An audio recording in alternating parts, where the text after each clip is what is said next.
صلی الله علیه وسلم یو حدیث را نقل کړی.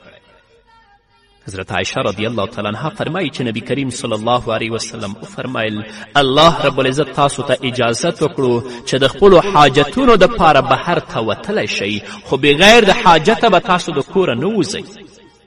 هغه ضرورتونه موږ او تاسو ته معلوم دي چې کم ضرورتونه دي. هغه کارونه چې ستاسو نارینه کولی شي تاسو ته مناسب نه ده چې د کوره ووځئ او هغه کار تاسو پخپله وکړئ.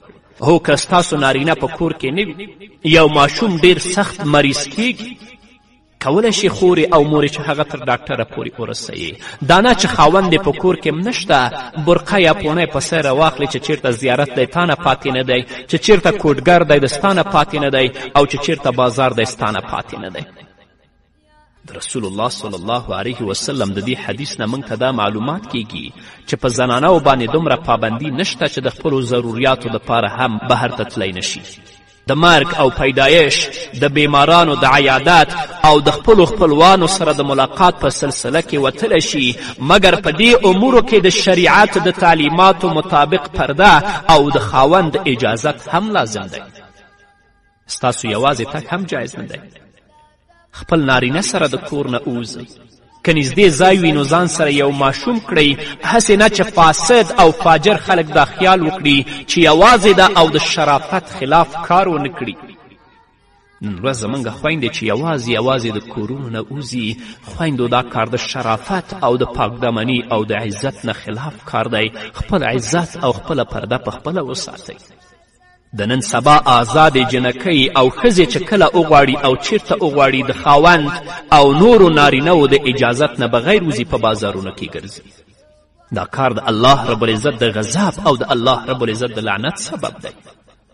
د الله نه وویریږئ، راشئ د الله رب العزت کلام ولولئ چې الله رب العزت تاسو ته په خپل کلام کې ای خویندو څه پیغام لري. راشئ د محمد رسول الله صلی الله علیه وسلم احادیث ولولئ چې محمد رسول الله چې ستاسو پیغمبر دی، تاسو امتیان یاستئ، تاسو ته څه پیغام لري. ته چې نن فاسدې جامې اغوندې، ځان سینګاروي او قسمه قسمه خوشبویي لګوي، په بازارونو په زیارتونو کې ګرځې، الله به درنه پوښتنه نه کوي. ته چې د کوره وتلې تر څو چې بیرته کور ته راګرځې، د الله په غضب کې ګرفتاره، د الله په لعنت کې ګرفتاره. نه خویندو، عزت په دین کې دی، شرافت په دین کې دی. تاسو د الله د حکمونو او د محمد رسول الله صلی الله علیه وسلم د ویناو پابند شئ.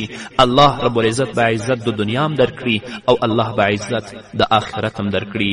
په همدې هیله درنو اوریدونکو نور به م واورو، خو د یوې دمې نه وروسته. یا الله یا الله وایو تل ستا ثنا، ستا د امر پیدا د دنیا مغفرت. یا الله یا الله وایو تل ستا ثنا، ستا د امر پیدا د دنیا مغفرت.